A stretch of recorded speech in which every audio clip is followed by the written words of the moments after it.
Do you want to develop consistent good habits like reading, going to the gym every day, learning new languages, or practicing new instruments?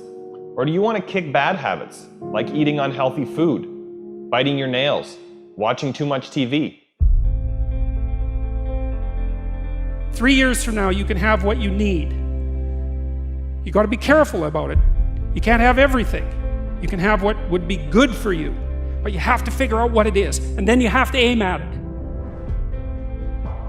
We know that sometimes you can be uncomfortable, but you can be uncomfortable and hopeful rather than uncomfortable and fearful. People go through their lives without knowing what it is they want to do. You don't have to be where you think you want to be in order to be happy. You just got to be on the way to where you want to be in order to be happy. You're going to get what you're looking for.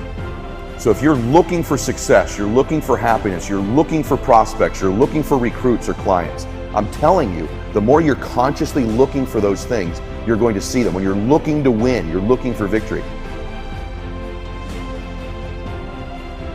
Sit on your bed one day and ask yourself, what remarkably stupid things am I doing on a regular basis to absolutely screw up my life?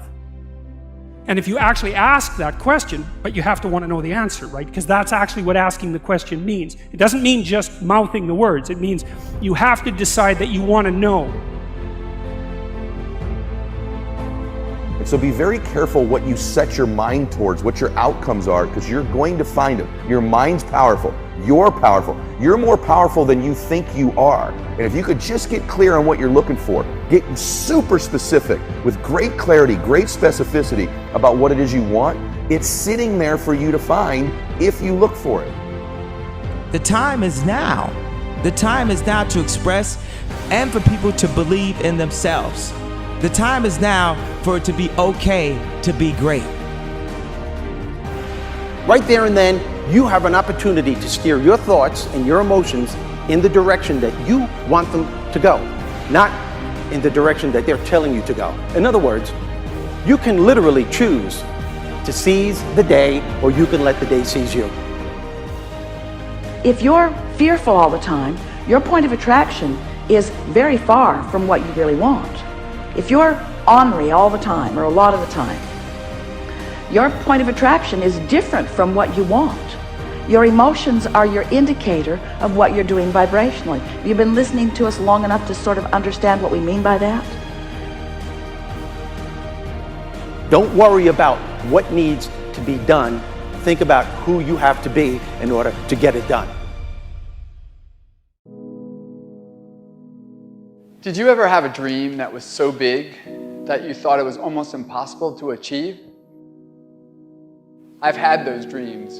And while not every dream has become a reality, along the way I learned a powerful approach of picturing that has helped me achieve most. Since that day, I've had other dreams, other big dreams. And in each case, I would picture where I wanted to be, and I would visualize what I would be doing and who I would be doing with when I got there. As the saying goes, you can't make a basket if you never take the shot. I knew I would miss the shot sometimes, and the failure would dampen my spirit, but I would be better off for my efforts and I would be okay. People are addicted to all kinds of things, substances, but one of the greatest addictions, or rather the greatest addiction, you never read about it in the papers, because the people who are addicted to it don't know it. It's the addiction to thinking. It's actually addictive. Can't stop thinking. It's like can't stop drinking, can't stop smoking, can't stop eating, can't stop thinking. You have the option of taking it hard or taking it easy, of making the worst of it or making the best of it, of giving it your undivided attention, of giving it very little of your attention. You have more control over your focus than most of you have been exercising. And when you begin caring about how you feel more than everything else put together, so that you exercise your ability to focus upon things that do feel good, you begin to discover that in every particle of the universe there is that which is wanted and lack of it. My visualization has helped me achieve most of my goals. And what I learned along the way is it didn't take twice as much effort. It only took an extra 10%. When we fail, life continues as it is. We can stay in our comfort zone. Success, on the other hand, challenges us. It pushes us and it exposes us to rejection. How are we going to manage this new success? If you're not happy, you're not successful. If you're not enjoying yourself during the process of whatever it is you're trying to achieve, there's a problem. To me, the biggest disease on this planet is unhappiness. And the reason why people are unhappy is because we have a tendency to keep focusing, as I said, on what we don't have and what's not working in our lives, instead of allowing ourselves to shift our focus and our way of thinking. People always want to be like, follow your dreams, follow your dreams, follow your dreams. My dream was always to be a rap artist, right? But I had to get a job. So I had to focus on my job. And then I made money to follow my dream. One of the main reasons that people don't get what they want is because they don't actually figure out what it is. And the probability that you're going to get what would be good for you, let's say, which would even be better than what you want, right? Because, you might be wrong about what you want easily. But maybe you could get what would really be good for you. You have the freedom to think anything you want. You were born extremely confident. You came into this world knowing how wonderful you are. So choose new thoughts to think about yourself, and choose new words to tell yourself how magnificent you are, and that you deserve all the good that life has to offer. First thing in the morning and last thing in the evening, I want you to look into your eyes and say, I love you. I really love you.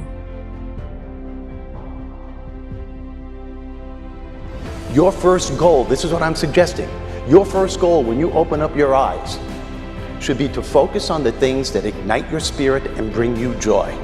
I want you to focus on the things that you appreciate in your life, the things that you're grateful for. I don't care who it is or what it is. Maybe it's the person lying next to you. Maybe you're thinking of your children. Maybe you're thinking of the dog or the cat lying by the side of the bed, a particular goal that you achieved. Maybe there's an event coming up on the weekend. Maybe you're meeting with your friends for lunch. You see, folks, it doesn't matter who it is or what it is.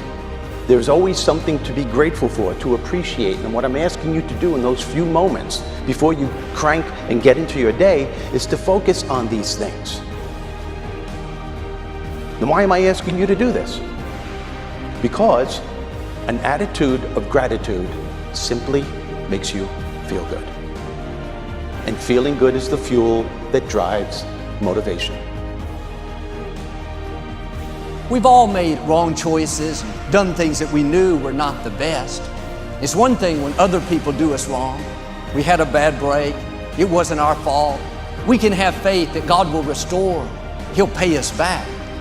But when we bring the trouble on ourselves, when we blow it, it's easy to live in regrets, thinking that God's not going to help us. We made the mess. But here's the beauty. God knew you would mess up before He called you.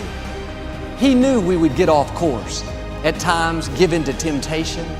He didn't base His plan for your life on you making perfect decisions.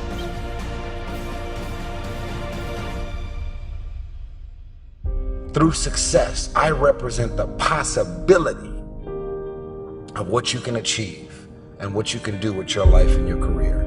Other people's success represents the possibility of what you can do. Those are the records that you can sell. Those are the type of tours that you can do. Those are the kind of songs that you can produce and the songs that you can write. Those are the millions of dollars that you can get, or billions. Those are the type of architectural drawings and buildings that you can build. Those are the type of books that you can sell.